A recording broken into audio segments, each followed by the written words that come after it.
Dolores Serrano de Perez, La Cabra. She and Nydia Flores have been BFFs since, like, high school. As a teenager, she used to sell knockoff beauty products at her mother's stand in the market. At 13, she started selling cocaine, which is a sort of beauty product, I guess. 3 husbands went out the door the way narcomen usually do. La Cabra herself has been in and out of prison more than the laundry truck. Her other product is information, quite valuable in the cocaine trade. La Cabra will do anything she has to get information. Information is what got her in with the Peruvian drug gangs. A valuable connection for Santa Blanca. Because the thing about being one of the world's largest cocaine producers is you're also the world's largest cocaine seller. And with that many customers, you need the supply to keep up with demand. You need a backup plan. La Cabra is Nydia Flores' backup plan.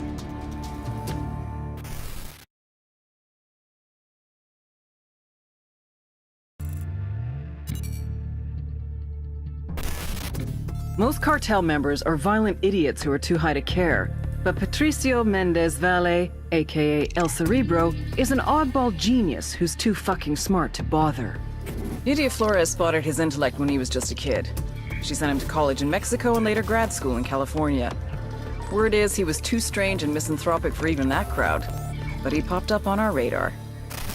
El Cerebro heads up the cartel's submersible program out of Jimenez. From Jimenez, his semi-submersibles, sometimes carrying as much as 10 tons of cocaine, head downriver to Brazil, then to the Atlantic. From there, floating just a few feet below the surface, they can go all the way to Mexico, even as far as Florida. But smuggling with these semi-submersibles will soon be a thing of the past. He and Nydia have ambitions to make reusable, fully submersible craft. Think what a multi-billion-dollar criminal enterprise could do with a fleet of submarines. Smuggling would be just the start. If we're gonna take down these subs, we need El Cerebro and his jagged-ass brain intact and cooperative. Just remember, he's Nydia's pet project. She won't give him up easy.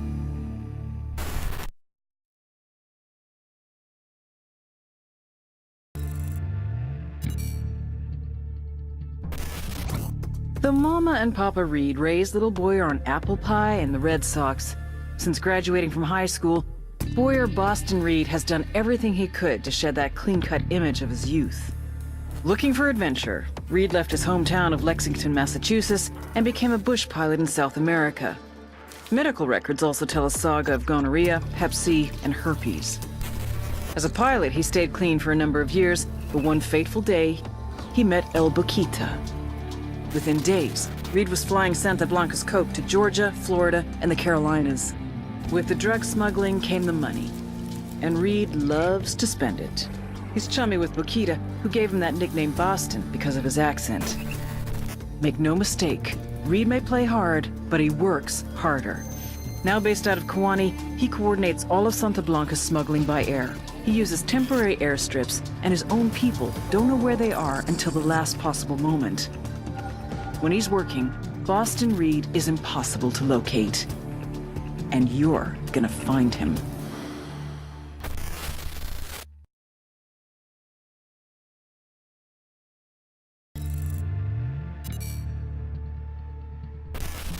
All the sicarios in the world ain't worth piss if you don't have the accountants to wash the money clean.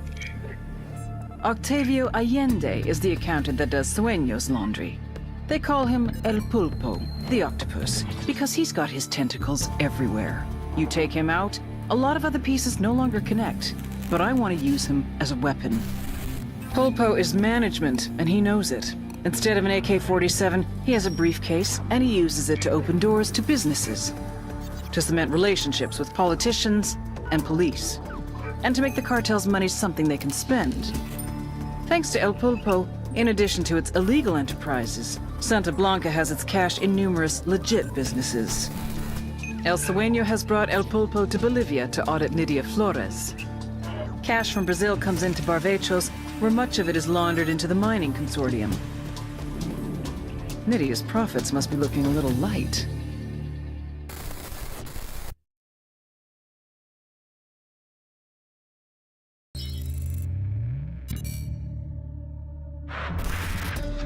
Every week, more than 6 tons of white powder moves through Mojocoyo. It's a transit point, where shipments are kept secure, awaiting export to Brazil, the US, and Europe. Antonio is the buchon out here, the boss. His job is to keep all that coke safe.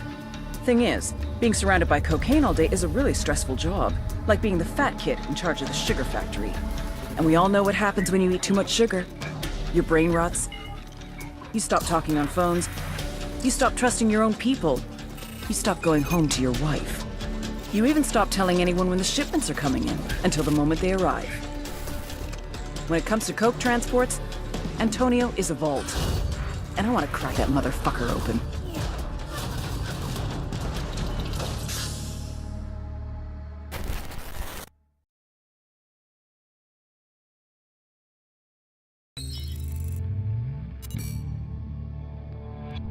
Your average cat, the four-legged variety, has 9 lives. El Gato has had a lot more than that. He's been shot, stabbed, garroted, blown up, burned, thrown off a building, run over by a car, half drowned. But he always comes back. He carries a locket with his father's ashes in it around his neck. Snorts it when he needs strength. Says it's better than coke. It's the real power that comes from death.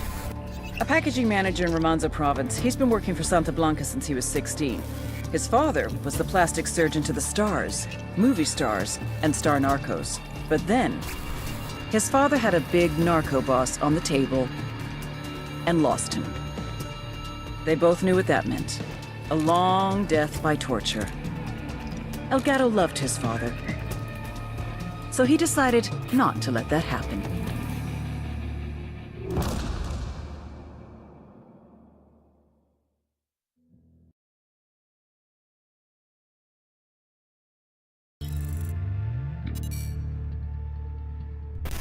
They say every man has a fatal flaw. El Baquita's is love. A smuggler from the age of 6, El Baquita's father used to tape Acapulco gold on his son's body and then send him across the border. He called these trips vacaciones familiares, family vacations. By the time he was 13, Baquita was a trapechiador, a master smuggler. Cigarettes, alcohol, name-brand clothes, DVDs, oil, wildlife, weapons, and of course, people. One time, he even smuggled in half a kilo of yellow cake uranium. If someone wanted it, El Baquita could move it. But it was never really about the money. For him, it was the rush, until he met the beauty queen. Nydia Flores saw his talent and made him her right-hand man. Nydia was the brains, Baquita was the brawn. The thing is, he was head over heels from the moment he first laid eyes on her. Nydia never felt the same way, but one drunken night she gave in. A little bit of sperm roulette, and 9 months later, they had a daughter, Valeria. They say every man has a fatal flaw. El Baquita has 2.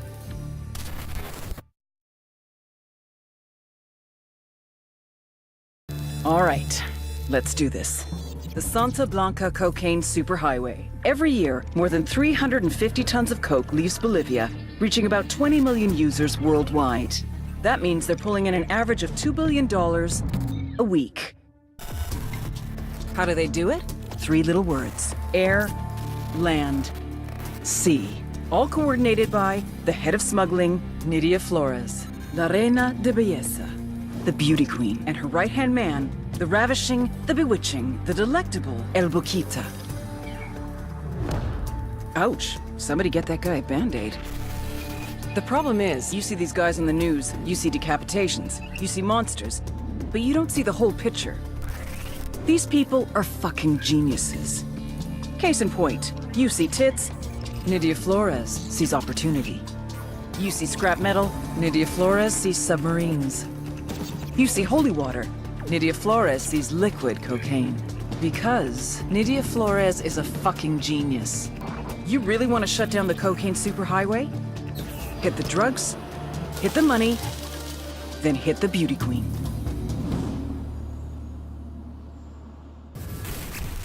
Here's a lesson in cocaineonomics. The biggest mistake most people make is focusing solely on the product. Claro, you need something to sell, but that's not where you make the money. 1 kilo of coca leaves costs about $1.50. It takes 400 kilos of coca leaves to make 1 kilo of cocaine. Even when turned into cocaine base, a kilo is only worth $1,200 in Bolivia.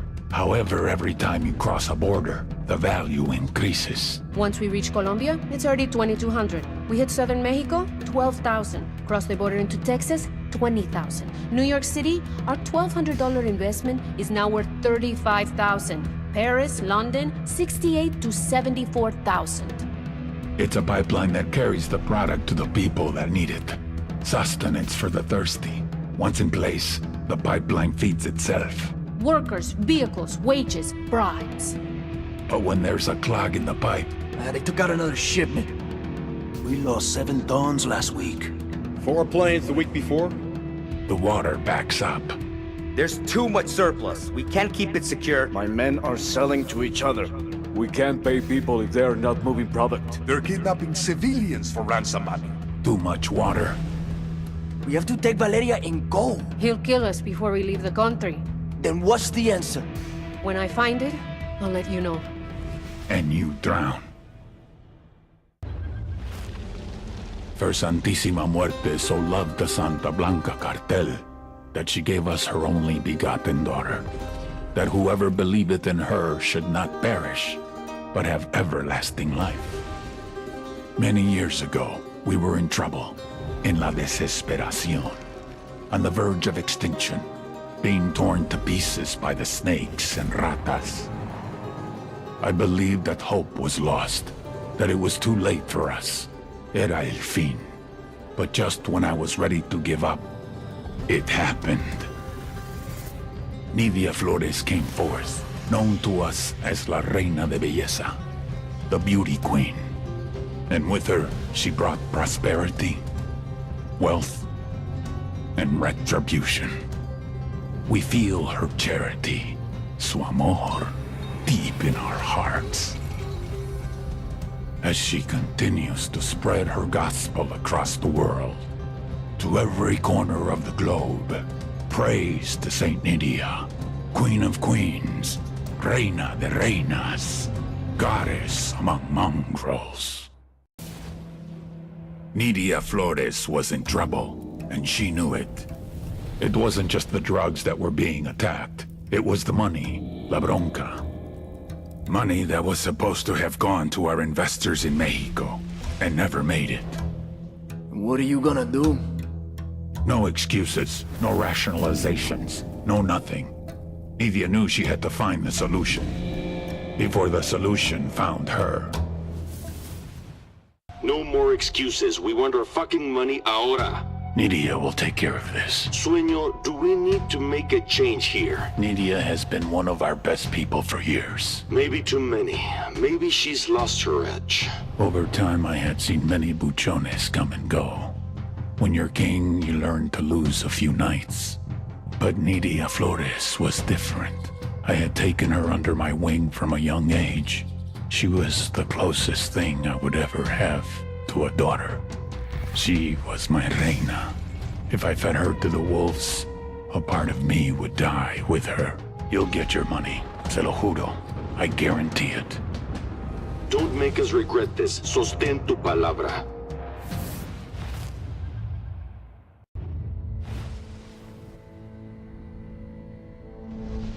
What's his name? He's a doll, Tío. He doesn't have one. You have to be alive to have a name. See, I imagine that's true.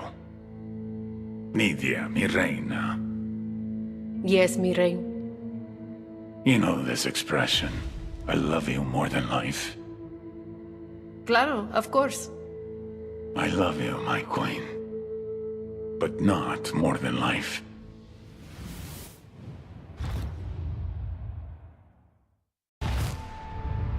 Nidia finally had the answer to her problems. A convoy. The investors in Mexico wanted their money. This whole time she had been trying to sneak it out to them. Why sneak when we can force it through? Reinforced armor, heavily armed, multiple trucks, helicopter patrols, carrying $17 billion. Mira, you can't be serious. If we lose that money, it's over. When we're killed, what happens to Valeria? There is no other way. No, Reina, we're not doing it. Ay, Boquita, corazón. I'm not asking. I'm telling. And who do you expect to lead this convoy? You're the only man I trust with something this important. But what if I don't make it back? I would never let that happen. The Beauty Queen failed. In total, she lost more than $17 billion. Nydia knew she was in danger. She needed more time. She needed someone to blame. She needed to make a sacrifice. I'm so sorry, baby. For you, mi rey. But it wasn't enough. You fucked up, mi reina. I gave her a head start. Because I loved La Reina de Belleza. But in Bolivia, love doesn't get you very far. My trafficking network was dismantled. No more cocaine came in. No more money went out. The drugs that remained lay there wrapped in cellophane, rotting away, becoming worthless. My men wondered where their next payout was going to come from. I had spent years building these routes. Billions of dollars in manpower, transportation, relationships, all gone. Including the Beauty Queen. I gave Nydia Flores everything, and she paid me back by running like a coward, instead of dying like royalty. Now she would spend the rest of her life serving the Americans. She killed her child's father for nothing. Isn't it amazing? You remove a few buchones, and the machine falls to pieces.